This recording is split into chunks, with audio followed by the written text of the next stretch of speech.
Good evening, students. We are going to start a new topic which is very physiological function of the female reproductive system, which is known as menstrual cycle.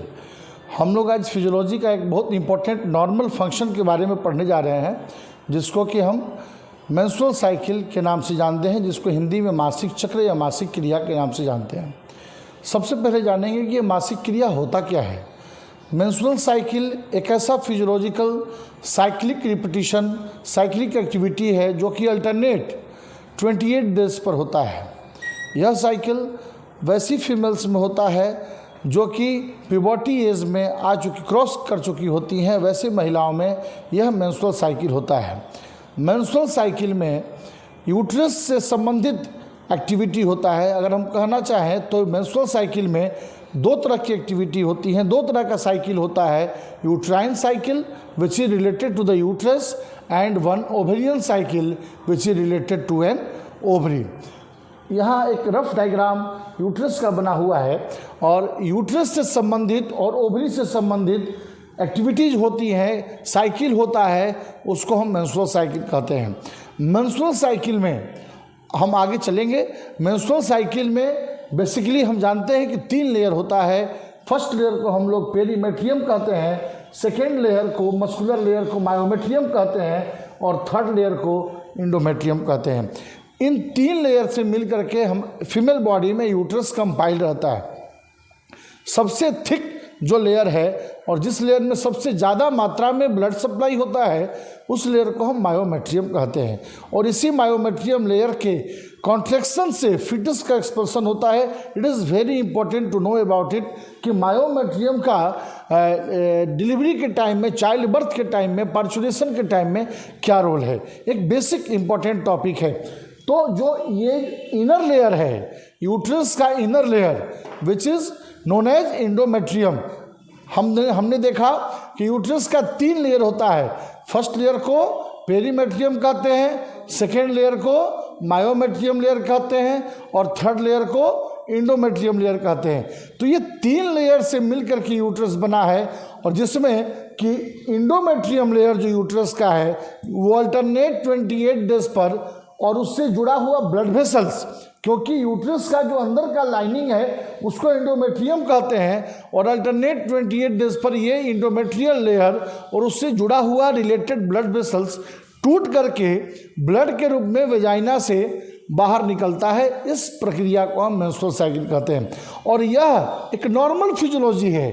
It's a normal physiology that की vaginal blood comes out alternate 28 days in every female. तो हमने देखा कि endometrial layer uterus का जो है और उससे जुड़ा हुआ ब्लड वेसल्स टूट करके वेजाइनल कैविटी से बाहर ब्लड के रूप में निकलता है। उस प्रोसेस को, उस साइकिल को हम मेंस्ट्रुअल साइकिल कहते हैं। I hope you can understand. और उसके बाद हम लोग बेसिक कुछ जानकारी है मेंस्ट्रुअल साइकिल के बारे में जो हम लोग आगे जानेंगे। एक मेंस्ट्रुअल साइकिल में normally 60 to 80 ml blood loss होता है। नॉर्मल में 60 to 80 ml ब्लड लॉस होता है। But as per the instruction of medical science, if in any female 100 ml of blood loss in one menstrual cycle that also consider as normal. अगर किसी female body के द्वारा maximum 100 ml तक अगर blood loss होता है एक menstrual cycle में, तो उसको भी हम नॉर्मल कंसीडर करेंगे। अब रही बात कि क्या 100 ml से ज़्यादा ब्लड लॉस होगा तो क्या कोई डिजीज हो सकता है? बिल्कुल, डिजीज होने की बात, अगर बॉडी में ब्लड लॉस होगा तो हीमोग्लोबिन की भी कमी होगी और हीमोग्लोबिन की कमी होगी तो हम जानते हैं कि हीमोग्लोबिन हमारे बॉडी का ऑक्सीजन कैरियर है, जो कि ऑक्सीजन को हमारे पूरे बॉडी में सप्लाई करने का काम हीमोग्लोबिन करता है। अगर हीमोग्लोबिन की कमी होगी तो हमारे बॉडी में ऑक्सीजन कमेगा और ऑक्सीजन का लेवल जब कमेगा हमारे बॉडी में तो एनर्जी और हम कह सकते हैं कि एटीपी भी कम बनेगा। तो एटीपी कम बनेगा तो वीकनेस, वर्टिगो जैसा many symptoms can develop due to the excess bleeding, excess vaginal bleeding. तो ये बहुत इंपॉर्टेंट है कि 100 ml से ज़्यादा ब्लड लॉस अगर होता है तो फीमेल के बॉडी पे उसका नेगेटिव इफेक्ट पड़ सकता है। इसी के साथ साथ हम लोग आगे चलते हैं। मेंस्ट्रुअल साइकिल को 4 फेजेज में बांटा गया है। यू कैन सी कि bleeding phase, follicular phase, ovulatory phase और लुटियल फेज, ये 4 फेज में बेसिकली बांटा गया है। फर्स्ट फेज को ब्लीडिंग फेज कहते हैं। ब्लीडिंग फेज में इंडोमेट्रियल लेयर टूट करके वेजाइनल कैनाल से बाहर निकलता है ब्लड के रूप में। वह प्रक्रिया 3 से 5 दिन की होती है, जिसको कि हम ब्लीडिंग फेज कहते हैं। सेकेंड फेज फॉलिकुलर फेज होता है। यू नो अबाउट इट कि इट इज़, ये जो मैं बात बताने जा रहा हूँ आप सबों के लिए बहुत खास होगा कि फीमेल बॉडी में जो ओवम बनने की प्रक्रिया है, अगर हम कहें कि oogenesis, जिसको गैमेटोजेनेसिस कहते हैं, वह प्रक्रिया फीमेल में, जब वह फीमेल अपने मदर उम्र में रहती है, मतलब फिटल लाइफ के टाइम में ही ओवरी से ओवम बनने की प्रक्रिया शुरू हो जाती है। जबकि मेल में ऐसा नहीं होता है। मेल में जब वह मेल प्यूबर्टी एज में क्रॉस करता है, इंटर करता है, उसके बाद ही उसमें स्पर्म बनने की प्रक्रिया शुरू होती है। ये बहुत इंपॉर्टेंट टॉपिक है कि oogenesis फीमेल में कब शुरू होता है। बहुत लोगों को इसके बारे में भ्रम है, सही जानकारी नहीं होती है। तो सेकेंड फेज है फॉलिकुलर फेज। फॉलिकुलर फेज में क्या होता है, जो ओवेरियन फॉलिकल है वो मैच्योर होता है, क्योंकि मेंस्ट्रुअल साइकिल के 14वां दिन ओवरी से ओवम को बाहर निकलना है, उसके पहले वो मैच्योर होता है। ठीक है, तो उस फेज को हम लोग ओव्यूलेटरी फेज बोलते हैं और उसका ड्यूरेशन होता है मेंस्ट्रुअल साइकिल के 6th डे से लेकर के 13th डे तक। 6ठा से 13वां दिन तक फॉलिकुलर फेज होता है, और जिसमें फॉलिकल्स मैच्योर होते हैं।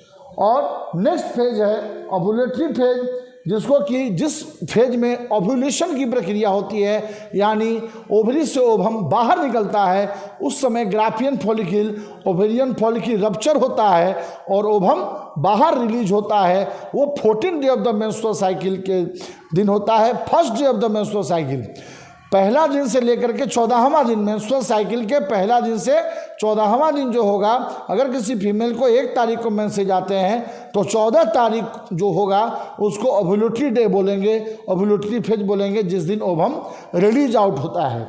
उसके बाद जो चौथा फेज है उसको लुटियल फेज और सेक्रेटरी फेज कहते हैं। सेक्रेटरी फेज कहने का एक बहुत बड़ा कारण है, क्योंकि इस फेज में जो कॉर्पस लुटियम रप्चर हुआ और उस रप्चर होने के बाद ओवम बाहर निकला, उस ग्राफियन फॉलिकल रप्चर होने के बाद कॉर्पस लुटियम के रूप में चेंज हो गया, और उस कॉर्पस लुटियम से एक बहुत इंपॉर्टेंट हार्मोन बनता है, जिस हार्मोन का नाम है प्रोजेस्टेरोन।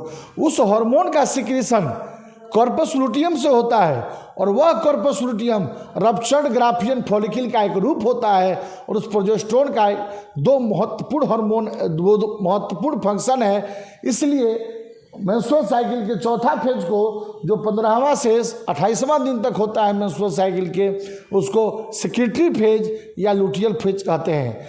कॉर्पस लुटियम से बना हुआ प्रोजेस्टेरोन का मुख्य 2 फंक्शन है। उसमें पहला फंक्शन है कि जब फर्टिलाइजेशन होता है, अगर male gamete sperm female gamete ovum से फ्यूज होता है, जाइगोट की अगर प्रक्रिया होती है, अगर एम्ब्रायो डेवलप करता है, तो यह प्रोजेस्टेरोन हार्मोन प्रेगनेंसी को डेवलप करने में, हम कह सकते हैं कि यह प्लेसेंटा को डेवलप करने में, प्लेसेंटा को इंडोमेट्रियल से जोड़ने में, प्रेगनेंसी को डेवलप करने में यह हार्मोन मदद करता है।